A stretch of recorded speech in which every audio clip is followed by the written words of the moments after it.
Hey everyone, now that I've spent a bit more time with the Nintendo Switch 2, I'll tell you all about the things I like and dislike about the system. I'll start with the dislikes first and then we'll get to the likes. Just, to end the video on a bit of a high note, here are the dislikes. The LCD screen. It's not particularly amazing, especially if you come from an OLED Switch. I don't play that much on handheld mode, so, just so you know. But that doesn't mean that it doesn't matter. Because of my lack of playing time in handheld mode, I haven't noticed this though. Apparently, according to some recent tests that have been done, things like response time are not particularly great, so that's a bit unfortunate, especially for those people who play mostly in handheld mode. Less battery life. It's supposed to have a battery life of 2 to 6.5 hours, which is roughly the same as the early Switch models. Later ones had 4.5 to 9. So for some people, that's quite a downgrade. Personally, I don't spend that much time on the toilet, so even 2 hours is way overkill for my needs. If you're enduring a colonoscopy prep, then maybe connect it to a charger or something. But anyway, more battery life is always better. I guess the good thing is that at least the battery life isn't any worse than early Switches, so that's something. Game key cards. I'm obviously not a fan of these things. I made a video about it, but basically it's a way for Nintendo to get more money from physical sales. Also, it forces or at least heavily encourages developers to choose between 64GB cartridges or game key cards, and the game key cards are quite a bit cheaper to produce apparently. I mean, obviously that makes sense. Basically, it's a way to force people towards digital distribution in the end. My personal strategy is hopefully to completely avoid game key cards. I mainly have Nintendo consoles for Nintendo games, and Nintendo has said they won't use those things for their games, so that's good. Things may be different with Japanese niche games, but those are almost always multi-platform releases anyway, so I'll just not get the Switch 2 versions. Nintendo Switch Online and classic games. My main gripe about old games being part of the NSO subscription is that it feels like a bonus, which in reality, it's not because it's something you actually pay for. And for something you pay for, I don't feel that the quality is adequate. There's a good video by Modern Vintage Gamer showcasing the GameCube games not running as they should, with problems regarding input lag, and even controller calibration among several other issues. I really think the quality of that should be higher overall. In a way, I also think it discourages the release of remakes or remasters. I know they're kind of a plague in a way, but some good examples are a couple of the Zelda games. There's Wind Waker HD and Twilight Princess HD from the Wii U, and Ocarina of Time and Majora's Mask on the 3DS. Those are all remakes/remasters that would be very well received on the Switch or Switch 2.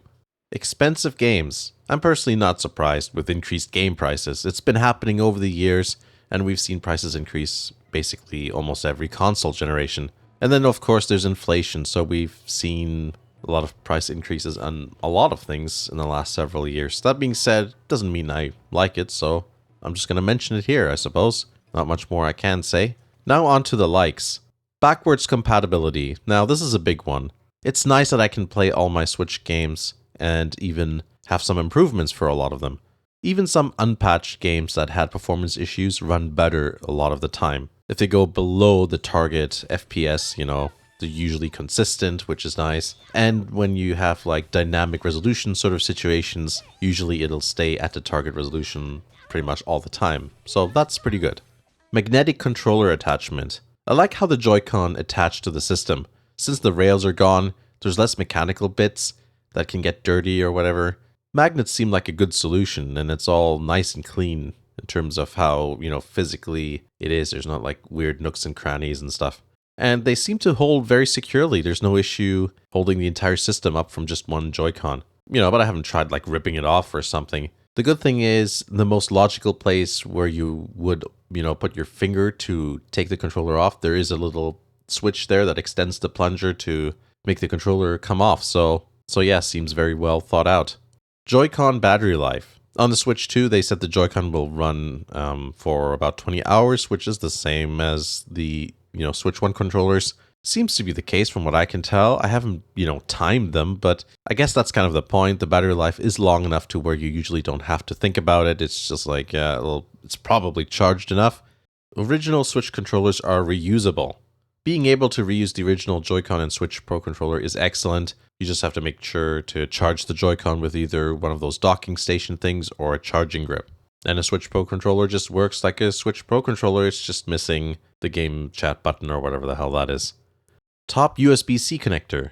That's actually kind of a big deal in my opinion. It's so much nicer to have it connected to power without the worry of bending the cable in a weird way or putting too much stress on the connector itself if it was on the bottom. It's a nice addition even if you don't have the camera. A good stand. I'm sure there are people who have issues with it because there always is, but the stand for me works well. It's nice and big so it spreads the load instead of, how it was with the original Switch where it had that weird offset plastic stick thing. That really wasn't very stable at all. The OLED Switch is still the best because it's like one solid piece. The Switch 2 is a bit more exoskeleton-y, and it kind of flexes around if you try to move it around from the extreme end. But it's decently good and stable is the point, so I don't really have anything to complain about. Decent amount of built-in storage. The fact that the Switch 2 comes with 256 gigabytes of storage is pretty good. Obviously more is better, but for my purposes, it doesn't even, I don't even fill that up despite transferring everything over from my Switch. I still have plenty of space, so I don't need to look into upgrading quite yet. Maybe a few years down the line. This is also good for beginners who are starting out with the system or, younger gamers who just got their first console. The system is expensive enough as it is, so not having to buy another thing right away is nice. And also from the perspective of a parent, you don't want your kid to be like, oh, I don't have space for Fortnite or whatever. And then it's like, oh my God, now I gotta buy a micro SD card thing. Form factor / size. I think this is the first time where the screen is actually an adequate size. Like in terms of, the Switch and the Switch 2. The original Switch and the OLED model were just a bit small, I think. The Switch 2 is just at that point where it's big enough to be enjoyable to play games on. Obviously, older systems like Game Boys and stuff, they had smaller screens, but they were, the games were made for those screens and stuff. I feel that with the Switch, a lot of the games prioritized TV mode. But the point is that it just looked a bit small in terms of the UI on, having it in handheld there a lot of the times. So I think now the screen is just big enough. In terms of the overall size of the console, I don't really care if it fits in my pocket or whatever. I don't really need to bring my Switch anywhere. So yeah, it's fine around the house. That's the point. And if I really wanted to bring it with me somewhere, like, I don't know, like set up in a hotel room or something or at another person's house, just throw it in the backpack or whatever, I'm sure there'll be tons of cases from TomTalk or whatever. TomTalk sent me a whole bunch of cases, if you remember, back in the day with the Switch 1 there to feature on the channel. So, if you're listening, TomTalk, I'd be willing to do that again just for the Switch 2.